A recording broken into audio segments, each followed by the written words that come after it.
नमस्कार। खबरां ਦੇ ਇਸ ਬੁਲੇਟਿਨ ਵਿੱਚ ਤੁਹਾਡਾ ਸਵਾਗਤ ਹੈ। ਮੈਂ ਹਾਂ ਤਰਨਜੀਤ ਕੌਰ। ਪਹਿਲਾਂ ਪੇਸ਼ ਨੇ ਚੁਣਵੀਆਂ ਖਬਰਾਂ। ਪ੍ਰਧਾਨ ਮੰਤਰੀ ਨਰਿੰਦਰ ਮੋਦੀ ਬਰਤਾਨੀਆ ਦੇ ਪ੍ਰਧਾਨ ਮੰਤਰੀ ਬੋਰਿਸ ਜੌਨਸਨ ਨਾਲ ਵਰਚੁਅਲ ਮੀਟਿੰਗ ਕਰ ਰਹੇ ਨੇ। ਭਾਰਤ ਵਿੱਚ ਬੀਤੇ 24 ਘੰਟਿਆਂ ਦੌਰਾਨ 3,57,000 ਤੋਂ ਵੱਧ ਨਵੇਂ ਕਰੋਨਾ ਮਾਮਲੇ ਦਰਜ। 3,449 ਲੋਕਾਂ ਦੀ ਕਰੋਨਾ ਨਾਲ ਮੌਤ।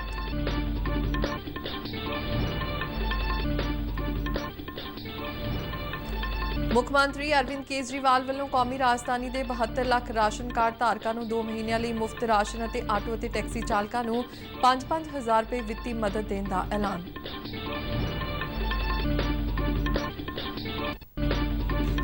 ਚੰਡੀਗੜ੍ਹ ਪ੍ਰਸ਼ਾਸਨ ਵੱਲੋਂ ਕਰੋਨਾ ਕੇਸਾਂ ਵਿੱਚ ਵਾਧੇ ਦੇ ਮੱਦੇਨਜ਼ਰ ਅੱਜ ਤੋਂ 7 ਦਿਨਾਂ ਲਈ ਪਾਬੰਦੀਆਂ ਲਗਾਉਣ ਦਾ ਐਲਾਨ। ਤ੍ਰਿਣਮੂਲ ਕਾਂਗਰਸ ਦੀ ਪ੍ਰਧਾਨ ਮਮਤਾ ਬੈਨਰਜੀ ਭਲਕੇ ਪੱਛਮ ਬੰਗਾਲ ਦੇ ਨਵੇਂ ਮੁੱਖ ਮੰਤਰੀ ਵਜੋਂ ਸਹੁੰ ਚੁੱਕਣਗੇ। ਕੇਂਦਰੀ ਗ੍ਰਹਿ ਮੰਤਰਾਲਾ ਨੇ ਪੱਛਮ ਬੰਗਾਲ ਵਿੱਚ ਵਿਧਾਨ ਸਭਾ ਚੋਣਾਂ ਦੇ ਨਤੀਜਿਆਂ ਮਗਰੋਂ ਭੜਕੀ ਹਿੰਸਾ ਬਾਰੇ ਰਿਪੋਰਟ ਤਲਬ ਕੀਤੀ। ਜੰਮੂ ਕਸ਼ਮੀਰ ਦੇ ਸਾਬਕਾ ਰਾਜਪਾਲ ਜਗਮੋਹਨ ਮਲਹੋਤਰਾ ਦਾ ਸੰਖੇਪ ਬਿਮਾਰੀ ਮਗਰੋਂ ਦੇਹਾਂਤ। ਪੰਜਾਬ ਦੇ ਵੱਖ-ਵੱਖ ਜ਼ਿਲ੍ਹਿਆਂ ਵਿੱਚ ਕਣਕ ਦੀ ਖਰੀਦ ਨਿਰਵਿਘਨ ਜਾਰੀ। ਕਿਸਾਨਾਂ ਨੇ ਜਿੰਸ ਦੀ ਖਰੀਦ ਦੀ ਅਦਾਇਗੀ ਸਿੱਧੇ ਆਪਣੇ ਖਾਤਿਆਂ ਵਿੱਚ ਪ੍ਰਾਪਤ ਹੋਣ ਤੇ ਖੁਸ਼ੀ ਜ਼ਾਹਿਰ ਕੀਤੀ।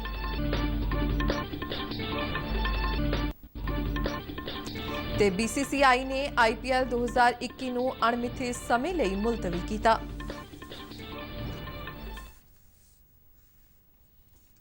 ਤੇ ਹੁਣ ਖਬਰਾਂ ਵਿਸਥਾਰ ਨਾਲ। ਪ੍ਰਧਾਨ ਮੰਤਰੀ ਨਰਿੰਦਰ ਮੋਦੀ ਬਰਤਾਨੀਆ ਦੇ ਪ੍ਰਧਾਨ ਮੰਤਰੀ ਬੋਰਿਸ ਜੌਨਸਨ ਨਾਲ ਵਰਚੁਅਲ ਸਿਖਰ ਮੀਟਿੰਗ ਕਰ ਰਹੇ ਨੇ। ਇਸ ਮੀਟਿੰਗ ਦੌਰਾਨ ਆਪਸੀ ਹਿੱਤ ਦੇ ਖੇਤਰ ਅਤੇ ਵਿਸ਼ਵ ਮੁੱਦਿਆਂ ਤੋਂ ਇਲਾਵਾ ਦੋਵੇਂ ਵਿਸ਼ਵ ਨੇਤਾ ਕੋਵਿਡ-19 ਦੀ ਰੋਕਥਾਮ ਵਿੱਚ ਅੰਤਰਰਾਸ਼ਟਰੀ ਸਹਿਯੋਗ ਤੇ ਵੀ ਵਿਚਾਰ ਵਟਾਂਦਰਾ ਕਰ ਰਹੇ ਨੇ। ਇਸ ਸਿਖਰ ਮੀਟਿੰਗ ਨੂੰ ਦੋਵੇਂ ਮੁਲਕਾਂ ਵਿਚਾਲੇ ਰਾਜਨੀਤਿਕ ਸੰਬੰਧਾਂ ਅਤੇ ਸਹਿਯੋਗ ਨੂੰ ਵਿਸਥਾਰ ਦੇਣ ਦਾ ਮਹੱਤਵਪੂਰਨ ਮੌਕਾ ਸਮਝਿਆ ਜਾ ਰਿਹਾ ਹੈ। ਮੀਟਿੰਗ ਦੌਰਾਨ ਸਾਲ 2030 ਤੱਕ ਦਾ ਵਿਆਪਕ ਰੋਡ ਮੈਪ ਜਾਰੀ ਕੀਤਾ ਜਾ ਰਿਹਾ ਹੈ, ਜੋ ਦੋਵੇਂ ਮੁਲਕਾਂ ਵਿਚਾਲੇ ਸਹਿਯੋਗ ਦੇ ਵਿਸਥਾਰ ਅਤੇ ਇਸ ਨੂੰ ਹੋਰ ਡੂੰਘਾ ਕਰਨ ਦਾ ਰਾਹ ਪੱਧਰਾ ਕਰੇਗਾ। ਭਾਰਤ ਤੇ ਬਰਤਾਨੀਆ ਜਨਤਾ ਤੋਂ ਜਨਤਾ ਤੱਕ ਸੰਬੰਧ, ਵਪਾਰ ਅਤੇ ਖੁਸ਼ਹਾਲੀ, ਰੱਖਿਆ ਅਤੇ ਸੁਰੱਖਿਆ, ਪੌਣ ਪਾਣੀ ਤੇ ਸਿਹਤ ਸੰਭਾਲ ਖੇਤਰਾਂ ਵਿੱਚ ਆਪਸੀ ਸਹਿਯੋਗ ਤੇ ਵਿਸ਼ੇਸ਼ ਤੌਰ ਤੇ ਕੰਮ ਕਰ ਰਹੇ ਨੇ। ਅਮਰੀਕਾ ਨੇ ਕੋਵਿਡ-19 ਮਹਾਮਾਰੀ ਦੇ ਖਤਰਨਾਕ ਦੌਰ ਵਿੱਚੋਂ ਲੰਘ ਰਹੇ ਭਾਰਤ ਤੋਂ ਆਉਣ ਵਾਲੇ ਸਾਰੇ ਲੋਕਾਂ ਤੇ ਪਾਬੰਦੀ ਲਗਾ ਦਿੱਤੀ ਹੈ। ਰਾਸ਼ਟਰਪਤੀ ਜੋ ਬਾਈਡਨ ਦੇ ਪਾਬੰਦੀ ਬਾਰੇ ਹੁਕਮ ਅੱਜ ਤੋਂ ਲਾਗੂ ਹੋ ਗਏ ਨੇ। ਹੁਕਮਾਂ ਵਿੱਚ ਕਿਹਾ ਗਿਆ ਹੈ ਕਿ ਉਹ ਲੋਕ ਜੋ ਅਮਰੀਕਾ ਦੇ ਨਾਗਰਿਕ ਨਹੀਂ ਹਨ ਤੇ ਪਿਛਲੇ 14 ਦਿਨਾਂ ਤੋਂ ਭਾਰਤ ਵਿੱਚ ਰਹਿ ਰਹੇ ਨੇ, ਉਹ ਅਮਰੀਕਾ ਵਿੱਚ ਨਹੀਂ ਆ ਸਕਦੇ। ਅਮਰੀਕਾ ਨੇ ਆਪਣੇ ਨਾਗਰਿਕਾਂ, ਗ੍ਰੀਨ ਕਾਰਡ ਧਾਰਕਾਂ, ਉਹਨਾਂ ਦੇ ਗੈਰ ਅਮਰੀਕੀ ਜੀਵਨ ਸਾਥੀਆਂ ਤੇ 21 ਸਾਲ ਤੋਂ ਘੱਟ ਉਮਰ ਦੇ ਬੱਚਿਆਂ ਸਣੇ ਵੱਖ-ਵੱਖ ਵਰਗਾਂ ਨੂੰ ਇਸ ਪਾਬੰਦੀ ਤੋਂ ਛੋਟ ਦਿੱਤੀ ਹੈ। ਇਹ ਹੁਕਮ ਅਣਮਿੱਥੇ ਸਮੇਂ ਲਈ ਲਾਗੂ ਕੀਤੇ ਗਏ ਨੇ। ਭਾਰਤ ਵਿੱਚ ਬੀਤੇ 24 ਘੰਟਿਆਂ ਦੌਰਾਨ 3,57,000 ਤੋਂ ਵੱਧ ਨਵੇਂ ਕਰੋਨਾ ਮਾਮਲੇ ਦਰਜ ਹੋਏ, ਜਿਸ ਮਗਰੋਂ ਕਰੋਨਾ ਦੀ ਪੁਸ਼ਟੀ ਵਾਲੇ ਕੁੱਲ ਮਾਮਲਿਆਂ ਦੀ ਸੰਖਿਆ 1,99,25,000 ਤੋਂ ਪਾਰ ਹੋ ਗਈ ਹੈ। ਇਸ ਸਮੇਂ ਦੌਰਾਨ 3,449 ਕਰੋਨਾ ਮਰੀਜ਼ਾਂ ਦੀਆਂ ਜਾਨਾਂ ਗਈਆਂ। ਹੁਣ ਤੱਕ ਇਸ ਮਹਾਮਾਰੀ ਕਾਰਨ 2,22,408 ਲੋਕਾਂ ਦੀ ਮੌਤ ਹੋ ਚੁੱਕੀ ਹੈ। ਬੀਤੇ ਦਿਨ 3,20,299 ਲੋਕ ਕਰੋਨਾ ਵਾਇਰਸ ਤੋਂ ਸਿਹਤਯਾਬ ਹੋਏ। ਹੁਣ ਤੱਕ ਭਾਰਤ ਵਿੱਚ 1,66,13,000 ਤੋਂ ਵੱਧ ਕਰੋਨਾ ਮਰੀਜ਼ ਠੀਕ ਹੋ ਚੁੱਕੇ ਨੇ। ਕੇਂਦਰੀ ਸਿਹਤ ਮੰਤਰਾਲਾ ਅਨੁਸਾਰ ਬੀਤੇ 24 ਘੰਟਿਆਂ ਦੌਰਾਨ ਕਰੋਨਾ ਦੇ ਐਕਟਿਵ ਮਾਮਲਿਆਂ ਵਿੱਚ 33,491 ਦਾ ਵਾਧਾ ਹੋਇਆ ਹੈ। ਇਸ ਸਮੇਂ ਭਾਰਤ ਵਿੱਚ 24,28,616 ਕਰੋਨਾ ਦੇ ਐਕਟਿਵ ਮਾਮਲੇ ਮੌਜੂਦ ਨੇ। ਇਸੇ ਦੌਰਾਨ ਦੇਸ਼ ਭਰ ਵਿੱਚ ਕਰੋਨਾ ਤੋਂ ਬਚਾਅ ਲਈ ਟੀਕਾਕਰਨ ਜਾਰੀ ਹੈ। ਬੀਤੇ ਦਿਨ 17,08,390 ਲੋਕਾਂ ਦੇ ਕਰੋਨਾ ਟੀਕੇ ਲਗਾਏ ਗਏ। ਹੁਣ ਤੱਕ 15,99,33,000 ਦੇ ਕਰੀਬ ਲੋਕਾਂ ਨੂੰ ਕਰੋਨਾ ਟੀਕਿਆਂ ਦੀਆਂ ਖੁਰਾਕਾਂ ਦਿੱਤੀਆਂ ਜਾ ਚੁੱਕੀਆਂ ਨੇ। ਦਿੱਲੀ ਵਿੱਚ ਕਰੋਨਾ ਦੇ ਵੱਧਦੇ ਮਾਮਲਿਆਂ ਦਰਮਿਆਨ ਲਗਾਏ ਗਏ ਲਾਕਡਾਊਨ ਕਾਰਨ ਮੁੱਖ ਮੰਤਰੀ ਅਰਵਿੰਦ ਕੇਜਰੀਵਾਲ ਵੱਲੋਂ ਕੌਮੀ ਰਾਜਧਾਨੀ ਦੇ 72 ਲੱਖ ਰਾਸ਼ਨ ਕਾਰਡ ਧਾਰਕਾਂ ਨੂੰ ਅਗਲੇ 2 ਮਹੀਨਿਆਂ ਲਈ ਮੁਫਤ ਰਾਸ਼ਨ ਮੁਹੱਈਆ ਕਰਵਾਉਣ ਦਾ ਐਲਾਨ ਕੀਤਾ ਗਿਆ ਹੈ। ਕੌਮੀ ਰਾਜਧਾਨੀ ਵਿੱਚ ਲਾਕਡਾਊਨ 10 ਮਈ ਤੱਕ ਵਧਾਇਆ ਗਿਆ ਸੀ। ਅੱਜ ਵਰਚੁਅਲ ਪ੍ਰੈਸ ਬਰੀਫਿੰਗ ਦੌਰਾਨ ਮੁੱਖ ਮੰਤਰੀ ਨੇ ਮੁਫਤ ਰਾਸ਼ਨ ਤੋਂ ਇਲਾਵਾ ਦਿੱਲੀ ਦੇ ਹਰ ਆਟੋ ਤੇ ਟੈਕਸੀ ਡਰਾਈਵਰ ਨੂੰ 5-5 ਹਜ਼ਾਰ ਰੁਪਏ ਵਿੱਤੀ ਸਹਾਇਤਾ ਮੁਹੱਈਆ ਕਰਵਾਉਣ ਦਾ ਵੀ ਐਲਾਨ ਕੀਤਾ ਹੈ। ਅਰਵਿੰਦ ਕੇਜਰੀਵਾਲ ਨੇ ਕਿਹਾ ਕਿ ਇਸ ਤੋਂ ਇਹ ਨਾ ਸਮਝਿਆ ਜਾਵੇ ਕਿ ਲਾਕਡਾਊਨ 2 ਮਹੀਨਿਆਂ ਲਈ ਚੱਲੇਗਾ। ਉਨ੍ਹਾਂ ਕਿਹਾ ਕਿ ਲਾਕਡਾਊਨ ਤੋਂ ਕਰੋਨਾ ਨੂੰ ਫੈਲਣ ਤੋਂ ਰੋਕਣ ਲਈ ਲਗਾਇਆ ਗਿਆ ਸੀ। ਉਨ੍ਹਾਂ ਉਮੀਦ ਜ਼ਾਹਿਰ ਕੀਤੀ ਕਿ ਕਰੋਨਾ ਸੰਕਟ ਛੇਤੀ ਖਤਮ ਹੋਵੇਗਾ। ਕੇਜਰੀਵਾਲ ਨੇ ਦੱਸਿਆ ਕਿ ਪਿਛਲੇ ਸਾਲ ਵੀ ਉਨ੍ਹਾਂ ਦੀ ਸਰਕਾਰ ਵੱਲੋਂ ਕੋਈ 1,56,000 ਆਟੋ ਅਤੇ ਟੈਕਸੀ ਡਰਾਈਵਰਾਂ ਨੂੰ ਮਾਲੀ ਸਹਾਇਤਾ ਦਿੱਤੀ ਗਈ ਸੀ। ਚੰਡੀਗੜ੍ਹ ਵਿੱਚ ਕਰੋਨਾ ਕੇਸਾਂ ਵਿੱਚ ਵਾਧੇ ਦੇ ਮੱਦੇਨਜ਼ਰ ਯੂਟੀ ਪ੍ਰਸ਼ਾਸਨ ਨੇ ਕੇਂਦਰ ਸ਼ਾਸਿਤ ਪ੍ਰਦੇਸ਼ ਵਿੱਚ ਅਗਲੇ 7 ਦਿਨਾਂ ਲਈ ਪਾਬੰਦੀਆਂ ਲਗਾਉਣ ਦਾ ਐਲਾਨ ਕੀਤਾ ਹੈ। ਇਸ ਸੰਬੰਧੀ ਨੋਟੀਫਿਕੇਸ਼ਨ ਜਾਰੀ ਕਰਦਿਆਂ ਚੰਡੀਗੜ੍ਹ ਦੇ ਪ੍ਰਸ਼ਾਸਕ ਦੇ ਸਲਾਹਕਾਰ ਮਨੋਜ ਪਰਿਦਾ ਨੇ ਦੱਸਿਆ ਕਿ ਅੱਜ 4 ਮਈ ਸ਼ਾਮ 5 ਵਜੇ ਤੋਂ 11 ਮਈ ਤੜਕੇ 5 ਵਜੇ ਤੱਕ ਗੈਰ ਜ਼ਰੂਰੀ ਵਸਤਾਂ ਦੀਆਂ ਦੁਕਾਨਾਂ ਬੰਦ ਰਹਿਣਗੀਆਂ। ਇਸ ਸਮੇਂ ਦੌਰਾਨ ਦੁੱਧ, ਬ੍ਰੈਡ, ਸਬਜ਼ੀ, ਫਲ, ਡੇਅਰੀ ਉਤਪਾਦ, ਅੰਡੇ, ਮੀਟ, ਕਰਿਆਨਾ, ਬੇਕਰੀ, ਐਨਕਾਂ ਅਤੇ ਮੋਬਾਈਲ ਰਿਪੇਅਰ ਦੀਆਂ ਦੁਕਾਨਾਂ ਖੁੱਲ੍ਹੀਆਂ ਰਹਿਣਗੀਆਂ। ਰਾਤ ਦਾ ਕਰਫਿਊ ਸ਼ਾਮ 6 ਵਜੇ ਤੋਂ ਤੜਕੇ 5 ਵਜੇ ਤੱਕ ਜਾਰੀ ਰਹੇਗਾ। ਪ੍ਰਸ਼ਾਸਨ ਨੇ ਸ਼ਹਿਰ ਵਿਚਲੇ cinema hall, gym, bar, swimming pool, coaching centre, Sukhna ਝੀਲ, ਰੌਕ ਗਾਰਡਨ ਅਤੇ ਲਾਇਬ੍ਰੇਰੀਆਂ ਬੰਦ ਰੱਖਣ ਦੇ ਹੁਕਮ ਦਿੱਤੇ ਨੇ। ਇਸ ਤੋਂ ਇਲਾਵਾ ਸ਼ਹਿਰ ਦੇ ਪਾਰਕ ਵੀ ਤੜਕੇ 5 ਵਜੇ ਤੋਂ ਸਵੇਰੇ 9 ਵਜੇ ਤੱਕ ਹੀ ਖੁੱਲ੍ਹੇ ਰਹਿਣਗੇ। ਜਨਤਕ ਟਰਾਂਸਪੋਰਟ ਨੂੰ 50% ਸਵਾਰੀਆਂ ਨਾਲ ਚਲਾਉਣ ਦੀ ਪ੍ਰਵਾਨਗੀ ਦਿੱਤੀ ਗਈ ਹੈ। ਇਸ ਤੋਂ ਇਲਾਵਾ ਵਿਆਹ ਸਮਾਗਮਾਂ ਤੇ ਸੰਸਕਾਰ ਵਿੱਚ 50 ਵਿਅਕਤੀ ਹੀ ਸ਼ਾਮਿਲ ਹੋ ਸਕਣਗੇ। ਮਨੋਜ ਪਰਿਦਾ ਨੇ ਦੱਸਿਆ ਕਿ ਹੋਟਲ, ਰੈਸਟੋਰੈਂਟ ਅਤੇ ਹੋਰ ਖਾਣ ਪੀਣ ਵਾਲੀਆਂ ਦੁਕਾਨਾਂ ਤੋਂ ਸਿਰਫ ਹੋਮ ਡਿਲੀਵਰੀ ਹੀ ਕੀਤੀ ਜਾਵੇਗੀ। ਤ੍ਰਿਣਮੂਲ ਕਾਂਗਰਸ ਦੀ ਪ੍ਰਧਾਨ ਮਮਤਾ ਬੈਨਰਜੀ ਭਲਕੇ ਪੱਛਮ ਬੰਗਾਲ ਦੇ ਨਵੇਂ ਮੁੱਖ ਮੰਤਰੀ ਵਜੋਂ ਸਹੁੰ ਚੁੱਕਣਗੇ। ਸਹੁੰ ਚੁੱਕ ਸਮਾਗਮ ਕੋਲਕਾਤਾ ਵਿਖੇ ਰਾਜ ਭਵਨ ਵਿੱਚ ਕਰਵਾਇਆ ਜਾਵੇਗਾ। ਸਵੇਰੇ 11:15 ਵਜੇ ਰਾਜਪਾਲ ਜਗਦੀਪ ਧਨਖੜ ਉਹਨਾਂ ਨੂੰ ਅਹੁਦੇ ਤੇ ਸਰਕਾਰੀ ਭੇਦ ਗੁਪਤ ਰੱਖਣ ਦੀ ਸਹੁੰ ਚੁਕਾਉਣਗੇ। ਕੋਵਿਡ ਸਥਿਤੀ ਦੇ ਮੱਦੇਨਜ਼ਰ ਇਸ ਸਹੁੰ ਚੁੱਕ ਸਮਾਗਮ ਵਿੱਚ ਹਾਜ਼ਰੀ ਸੀਮਿਤ ਰੱਖੀ ਗਈ ਹੈ। ਪੱਛਮ ਬੰਗਾਲ ਵਿੱਚ ਚੁਣੇ ਗਏ ਨਵੇਂ ਵਿਧਾਇਕਾਂ ਨੂੰ ਵੀਰਵਾਰ ਨੂੰ ਪ੍ਰੋਟੈਮ ਸਪੀਕਰ ਵੱਲੋਂ ਸਹੁੰ ਚੁਕਾਈ ਜਾਵੇਗੀ। ਕੇਂਦਰੀ ਗ੍ਰਹਿ ਮੰਤਰਾਲਾ ਨੇ ਪੱਛਮ ਬੰਗਾਲ ਵਿੱਚ ਹਾਲ ਦੀਆਂ ਅਸੈਂਬਲੀ ਚੋਣਾਂ ਤੋਂ ਬਾਅਦ ਸੂਬੇ ਵਿੱਚ ਵਾਪਰੀ ਹਿੰਸਾ ਤੇ ਪੱਛਮ ਬੰਗਾਲ ਸਰਕਾਰ ਤੋਂ ਰਿਪੋਰਟ ਮੰਗੀ ਹੈ। ਸੂਬੇ ਦੇ ਵੱਖ-ਵੱਖ ਹਿੱਸਿਆਂ ਵਿੱਚ ਹੋਈ ਹਿੰਸਾ ਦੌਰਾਨ ਭਾਜਪਾ ਆਗੂਆਂ ਤੇ ਕਾਰਜਕਰਤਾਵਾਂ ਨੂੰ ਨਿਸ਼ਾਨਾ ਬਣਾਇਆ ਗਿਆ। ਗ੍ਰਹਿ ਮੰਤਰਾਲਾ ਨੇ ਚਿੱਠੀ ਲਿਖ ਕੇ ਸੂਬਾ ਸਰਕਾਰ ਤੋਂ ਰਿਪੋਰਟ ਤਲਬ ਕੀਤੀ ਹੈ। ਇਸੇ ਦੌਰਾਨ ਭਾਰਤੀ ਜਨਤਾ ਪਾਰਟੀ ਨੇ ਸੂਬੇ ਵਿੱਚ ਕਥਿਤ ਤੌਰ ਤੇ ਤ੍ਰਿਣਮੂਲ ਕਾਂਗਰਸ ਕਾਰਜਕਰਤਾਵਾਂ ਵੱਲੋਂ ਭਾਜਪਾ ਆਗੂਆਂ ਤੇ ਹਿੰਸਾ ਰਾਹੀਂ ਕਹਿਰ ਢਾਉਣ ਦਾ ਇਲਜ਼ਾਮ ਲਗਾਇਆ ਹੈ। ਦੱਸਿਆ ਜਾ ਰਿਹਾ ਹੈ ਕਿ ਪੂਰਬੀ ਵਰਧਮਾਨ ਜ਼ਿਲ੍ਹੇ ਵਿੱਚ ਜਮਾਲਪੁਰ ਵਿਖੇ ਭਾਜਪਾ ਤੇ ਤ੍ਰਿਣਮੂਲ ਕਾਂਗਰਸ ਦੇ ਕਾਰਜਕਰਤਾਵਾਂ ਵਿਚਾਲੇ ਹਿੰਸਾ ਦੌਰਾਨ 3 ਵਿਅਕਤੀਆਂ ਦੀ ਮੌਤ ਹੋਈ। ਭਾਰਤੀ ਜਨਤਾ ਪਾਰਟੀ ਦੇ ਆਗੂਆਂ ਦੇ ਘਰਾਂ ਤੇ ਉਹਨਾਂ ਦੇ ਦਫ਼ਤਰਾਂ ਨੂੰ ਅੱਗ ਦੇ ਹਵਾਲੇ ਕਰ ਦਿੱਤਾ ਗਿਆ। ਪੱਛਮ ਬੰਗਾਲ ਦੇ ਰਾਜਪਾਲ ਜਗਦੀਪ ਧਨਖੜ ਨੇ ਅੱਜ ਟਵੀਟ ਰਾਹੀਂ ਦੱਸਿਆ ਕਿ ਪ੍ਰਧਾਨ ਮੰਤਰੀ ਨਰਿੰਦਰ ਮੋਦੀ ਨੇ ਉਹਨਾਂ ਨੂੰ ਫੋਨ ਕਰਕੇ ਹਿੰਸਾ ਦੀਆਂ ਘਟਨਾਵਾਂ ਤੇ ਦੁੱਖ ਅਤੇ ਚਿੰਤਾ ਦਾ ਪ੍ਰਗਟਾਵਾ ਕੀਤਾ ਹੈ।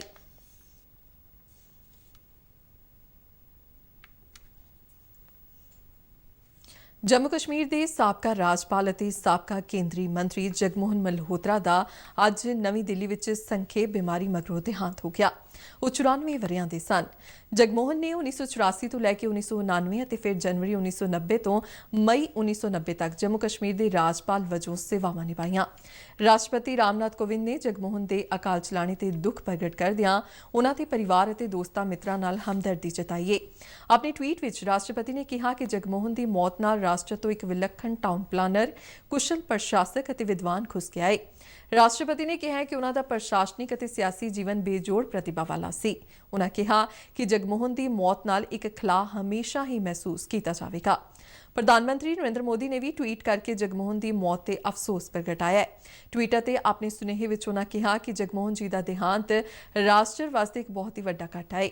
ਉਨ੍ਹਾਂ ਕਿਹਾ ਕਿ ਉਹ ਵਿਲੱਖਣ ਪ੍ਰਸ਼ਾਸਕ ਅਤੇ ਉੱਘੇ ਵਿਦਵਾਨ ਸਨ ਜਿਨ੍ਹਾਂ ਨੇ ਹਮੇਸ਼ਾ ਹੀ ਭਾਰਤ ਦੀ ਬਿਹਤਰੀ ਲਈ ਕੰਮ ਕੀਤਾ। ਪ੍ਰਧਾਨ ਮੰਤਰੀ ਨੇ ਕਿਹਾ ਕਿ ਮੰਤਰੀ ਵਜੋਂ ਆਪਣੇ ਕਾਰਜਕਾਲ ਦੌਰਾਨ ਉਨ੍ਹਾਂ ਨਵੀਆਂ ਨੀਤੀਆਂ ਬਣਾਈਆਂ। ਨਰਿੰਦਰ ਮੋਦੀ ਨੇ ਜਗਮੋਹਨ ਦੇ ਪਰਿਵਾਰ ਅਤੇ ਪ੍ਰਸ਼ੰਸਕਾਂ ਨਾਲ ਦੁੱਖ ਸਾਂਝਾ ਕੀਤਾ ਹੈ। ਇਸੇ ਦੌਰਾਨ ਜੰਮੂ ਕਸ਼ਮੀਰ ਸਰਕਾਰ ਨੇ ਜਗਮੋਹਨ ਦੀ ਮੌਤ ਤੇ ਜੰਮੂ ਅਤੇ ਕਸ਼ਮੀਰ ਵਿੱਚ 3 ਦਿਨਾਂ ਸਰਕਾਰੀ ਸੋਗ ਦਾ ਐਲਾਨ ਕੀਤਾ ਹੈ। ਇਹਨਾਂ ਦਿਨਾਂ ਦੌਰਾਨ ਰਾਸ਼ਟਰੀ ਝੰਡਾ ਅੱਧਾ ਚੁੱਕਿਆ ਰਹੇਗਾ ਅਤੇ ਮਨੋਰੰਜਨ ਦੇ ਕੋਈ ਸਰਕਾਰੀ ਪ੍ਰੋਗਰਾਮ ਨਹੀਂ ਹੋਣਗੇ। ਪੰਜਾਬ ਦੇ ਮੁੱਖ ਮੰਤਰੀ ਕੈਪਟਨ ਅਮਰਿੰਦਰ ਸਿੰਘ ਨੇ ਉੱਘੇ ਵਿਦਵਾਨ ਅਤੇ ਦਿਹਾਤੀ ਤੇ ਸਨਅਤੀ ਵਿਕਾਸ ਖੋਜ ਕੇਂਦਰ ਦੇ ਸੰਸਥਾਪਕ ਰਜਪਾਲ ਮਲਹੋਤਰਾ ਦੇ ਅਕਾਲ ਚਲਾਣੇ ਤੇ ਅਫਸੋਸ ਪ੍ਰਗਟ ਕੀਤਾ ਹੈ। ਰਜਪਾਲ ਮਲਹੋਤਰਾ ਦਾ ਅੱਜ ਸਵੇਰੇ ਚੰਡੀਗੜ੍ਹ ਦੇ ਇੱਕ ਪ੍ਰਾਈਵੇਟ ਹਸਪਤਾਲ ਵਿੱਚ ਕੋਰੋਨਾ ਕਾਰਨ ਦੇਹਾਂਤ ਹੋ ਗਿਆ। ਰਜਪਾਲ ਮਲਹੋਤਰਾ ਪਤਨੀ, ਇੱਕ ਧੀ ਅਤੇ ਇੱਕ ਪੁੱਤਰ ਨੂੰ ਵਿਛੋੜਾ ਦੇ ਗਏ ਨੇ। ਆਪਣੇ ਸੋਗ ਸੁਨੇਹੇ ਵਿੱਚ ਮੁੱਖ ਮੰਤਰੀ ਕੈਪਟਨ ਅਮਰਿੰਦਰ ਸਿੰਘ ਨੇ ਰਜਪਾਲ ਮਲਹੋਤਰਾ ਨੂੰ ਇੱਕ ਉੱਘੇ ਵਿਦਵਾਨ, ਕੁਸ਼ਲ ਪ੍ਰਸ਼ਾਸਕ ਅਤੇ ਦਿਲ ਤੇ ਦਿਮਾਗ ਦੀਆਂ ਖੂਬੀਆਂ ਵਾਲੇ ਵਧੀਆ ਇਨਸਾਨ ਦੱਸਿਆ, ਜਿਨ੍ਹਾਂ ਨੇ ਉੱਤਰੀ ਖੇਤਰ ਵਿੱਚ ਆਰਥਿਕ ਤੇ ਸਮਾਜਿਕ ਵਿਕਾਸ ਲਿਆਉਣ ਵਿੱਚ ਉੱਘੀ ਭੂਮਿਕਾ ਨਿਭਾਈ। ਉਨ੍ਹਾਂ ਕਿਹਾ ਕਿ ਰਜਪਾਲ ਮਲਹੋਤਰਾ ਵੱਲੋਂ ਪੰਜਾਬ ਦੇ ਦਿਹਾਤੀ ਤੇ ਸਨਅਤੀ ਵਿਕਾਸ ਵਿੱਚ ਦਿੱਤੀਆਂ ਗਈਆਂ ਵਿਲੱਖਣ ਸੇਵਾਵਾਂ ਨੂੰ ਹਮੇਸ਼ਾ ਯਾਦ ਕੀਤਾ ਜਾਵੇਗਾ। ਜ਼ਿਕਰਯੋਗ ਹੈ ਕਿ ਰਜਪਾਲ ਮਲਹੋਤਰਾ ਇਸ ਸਮੇਂ ਦਿਹਾਤੀ ਅਤੇ ਸਨਅਤੀ ਵਿਕਾਸ ਖੋਜ ਕੇਂਦਰ ਦੇ ਕਾਰਜਕਾਰੀ ਚੇਅਰਮੈਨ ਅਤੇ ਪੁਸ਼ਪਾ ਗੁਜਰਾਲ ਸਾਇੰਸ ਸਿਟੀ ਦੇ ਬੋਰਡ ਆਫ ਗਵਰਨਰਸ ਦੇ ਮੈਂਬਰ ਸਨ। ਰਜਪਾਲ ਮਲਹੋਤਰਾ ਪੰਜਾਬੀ ਯੂਨੀਵਰਸਿਟੀ ਪਟਿਆਲਾ ਅਤੇ ਪੰਜਾਬ ਯੂਨੀਵਰਸਿਟੀ ਚੰਡੀਗੜ੍ਹ ਦੇ ਸੈਨੇਟ ਮੈਂਬਰ ਵੀ ਸਨ। ਉਹ ਕਈ ਹੋਰ ਵਕਾਰੀ ਸੰਸਥਾਵਾਂ ਨਾਲ ਵੀ ਜੁੜੇ ਹੋਏ ਸਨ। ਪੰਜਾਬ ਦੇ ਵੱਖ-ਵੱਖ ਜ਼ਿਲ੍ਹਿਆਂ ਵਿੱਚ ਕਣਕ ਦੀ ਖਰੀਦ ਨਿਰਵਿਘਨ ਜਾਰੀ ਹੈ। ਕਿਸਾਨਾਂ ਨੇ ਜਿੰਸ ਦੀ ਖਰੀਦ ਦੀ ਅਦਾਇਗੀ ਸਿੱਧੇ ਆਪਣੇ ਖਾਤਿਆਂ ਵਿੱਚ ਪ੍ਰਾਪਤ ਹੋਣ ਤੇ ਖੁਸ਼ੀ ਜ਼ਾਹਿਰ ਕੀਤੀ ਹੈ। ਕਿਸਾਨਾਂ ਨੇ ਸਿੱਧਾ ਲਾਭ ਤਬਾਦਲਾ ਸਕੀਮ ਰਾਹੀਂ ਖਰੀਦ ਏਜੰਸੀਆਂ ਵੱਲੋਂ ਅਦਾਇਗੀਆਂ ਦੀ ਰਕਮ ਸਿੱਧੀ ਉਹਨਾਂ ਦੇ ਖਾਤਿਆਂ ਵਿੱਚ ਪਾਏ ਜਾਣ ਦਾ ਸਵਾਗਤ ਕਰਦਿਆਂ ਸਰਕਾਰ ਦਾ ਧੰਨਵਾਦ ਕੀਤਾ। ਫਰੀਦਕੋਟ ਜ਼ਿਲ੍ਹੇ ਦੇ ਮੱਲੇਵਾਲਾ ਪਿੰਡ ਦੇ ਕਿਸਾਨ ਕੁਲਬੀਰ ਸਿੰਘ ਅਤੇ ਮੰਡਵਾਲਾ ਦੇ ਕੁਲਦੀਪ ਸਿੰਘ, ਹੁਸ਼ਿਆਰਪੁਰ ਜ਼ਿਲ੍ਹੇ ਦੇ ਮਿਆਣੀ ਪਿੰਡ ਦੇ ਕਿਸਾਨ ਅਮਰੀਕ ਸਿੰਘ ਤੇ ਬੁੱਧੂਪੁਰ ਪਿੰਡ ਦੇ ਕਿਸਾਨ ਕੁਲਵੀਰ ਸਿੰਘ ਅਤੇ ਮੁਕਤਸਰ ਜ਼ਿਲ੍ਹੇ ਦੇ ਅਲਨੀਵਾਲਾ ਵਜ਼ੀਰਾ ਪਿੰਡ ਦੇ ਕਿਸਾਨ ਸੁਰਿੰਦਰ ਸਿੰਘ ਨੇ ਨਿਰਵਿਘਨ ਕਣਕ ਦੀ ਖਰੀਦ ਅਤੇ ਸਮੇਂ ਸਿਰ ਆਨਲਾਈਨ ਅਦਾਇਗੀ ਲਈ ਸਰਕਾਰ ਦਾ ਧੰਨਵਾਦ ਕੀਤਾ ਹੈ।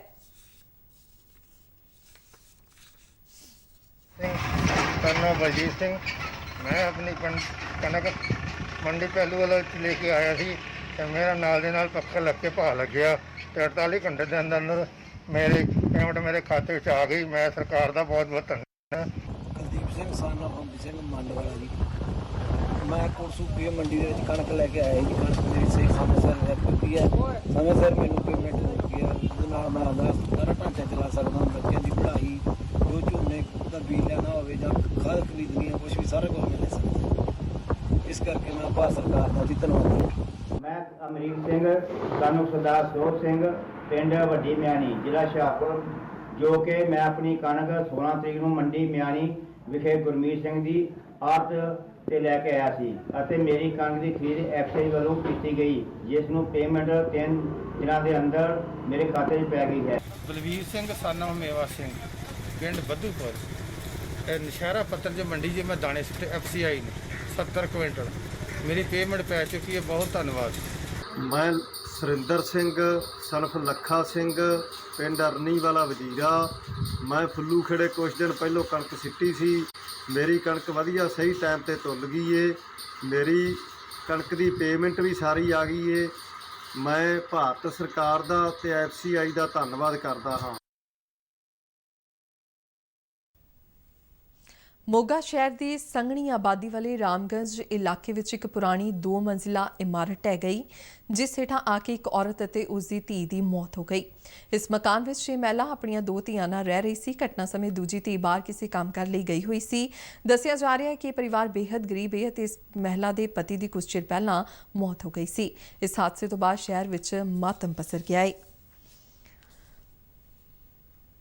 ਪੰਜਾਬ ਦੀਆਂ ਵੱਖ-ਵੱਖ ਮੰਡੀਆਂ ਵਿੱਚ ਕਣਕ ਦੀ ਖਰੀਦ ਦਾ ਕੰਮ ਜਾਰੀ ਹੈ, ਪਰ ਅੱਜ ਸੂਬੇ ਦੇ ਟੁੱਟਵੇਂ ਇਲਾਕਿਆਂ ਵਿੱਚ ਹਲਕੀ ਤੋਂ ਦਰਮਿਆਨੀ ਵਰਖਾ ਹੋਣ ਨਾਲ ਕਿਸਾਨਾਂ ਦੀਆਂ ਚਿੰਤਾਵਾਂ ਵੱਧ ਗਈਆਂ। ਅੰਮ੍ਰਿਤਸਰ ਵਿੱਚ ਤੇਜ਼ ਵਰਖਾ ਹੋਈ, ਜਲੰਧਰ ਵਿੱਚ ਕੁਝ ਸਮਾਂ ਪਹਿਲਾਂ ਤੇਜ਼ ਹਵਾਵਾਂ ਨਾਲ ਵਰਖਾ ਹੋਈ। ਇਸ ਤੋਂ ਇਲਾਵਾ ਅਨੰਦਪੁਰ ਸਾਹਿਬ ਤੇ ਹੋਰ ਕਈ ਖੇਤਰਾਂ ਤੋਂ ਵੀ ਵਰਖਾ ਹੋਣ ਦੀਆਂ ਖਬਰਾਂ ਨੇ। ਮੌਸਮ ਵਿਭਾਗ ਨੇ ਪੰਜਾਬ ਵਿੱਚ ਆਉਂਦੇ 4 ਦਿਨਾਂ ਦੌਰਾਨ ਵੀ ਟੁੱਟਵੀਆਂ ਥਾਵਾਂ ਤੇ ਵਰਖਾ ਹੋਣ ਦੀ ਭਵਿੱਖਬਾਣੀ ਕੀਤੀ ਹੈ। ਕਈ ਇਲਾਕਿਆਂ ਵਿੱਚ ਗਰਜ ਚਮਕ ਨਾਲ ਛਿੱਟਾਂ ਪੈ ਸਕਦੀਆਂ ਨੇ।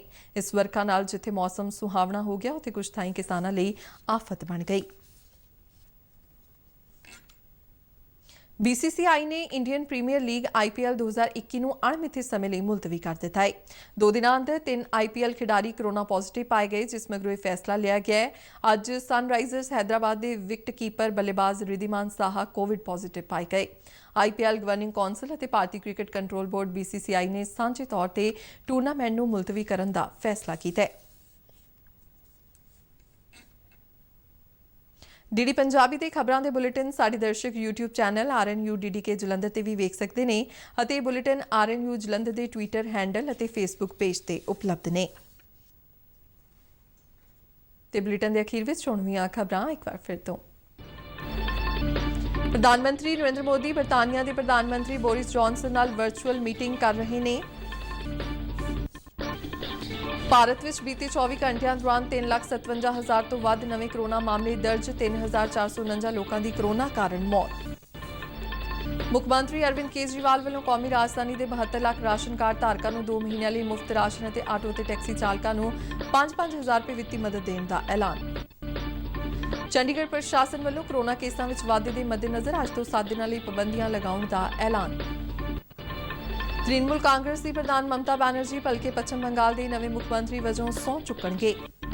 ਕੇਂਦਰੀ ਗ੍ਰਹਿ ਮੰਤਰਾਲਾ ਨੇ ਪੱਛਮ ਬੰਗਾਲ ਵਿੱਚ ਵਿਧਾਨ ਸਭਾ ਚੋਣਾਂ ਦੇ ਨਤੀਜਿਆਂ ਮਗਰੋਂ ਭੜਕੀ ਹਿੰਸਾ ਬਾਰੇ ਰਿਪੋਰਟ ਤਲਬ ਕੀਤੀ। ਜੰਮੂ ਕਸ਼ਮੀਰ ਦੇ ਸਾਬਕਾ ਰਾਜਪਾਲ ਜਗਮੋਹਨ ਮਲਹੋਤਰਾ ਦਾ ਸੰਖੇਪ ਬਿਮਾਰੀ ਮਗਰੋਂ ਦੇਹਾਂਤ। ਪੰਜਾਬ ਦੇ ਵੱਖ-ਵੱਖ ਜ਼ਿਲ੍ਹਿਆਂ ਵਿੱਚ ਕਣਕ ਦੀ ਖਰੀਦ ਨਿਰਵਿਘਨ ਜਾਰੀ। ਕਿਸਾਨਾਂ ਨੇ ਜਿੰਸ ਦੀ ਖਰੀਦ ਦੀ ਅਦਾਇਗੀ ਸਿੱਧੇ ਆਪਣੇ ਖਾਤਿਆਂ ਵਿੱਚ ਪ੍ਰਾਪਤ ਹੋਣ ਤੇ ਖੁਸ਼ੀ ਜ਼ਾਹਿਰ ਕੀਤੀ। ਤੇ BCCI ਨੇ IPL 2021 ਨੂੰ ਅਣਮਿੱਥੇ ਸਮੇਂ ਲਈ ਮੁਲਤਵੀ ਕੀਤਾ।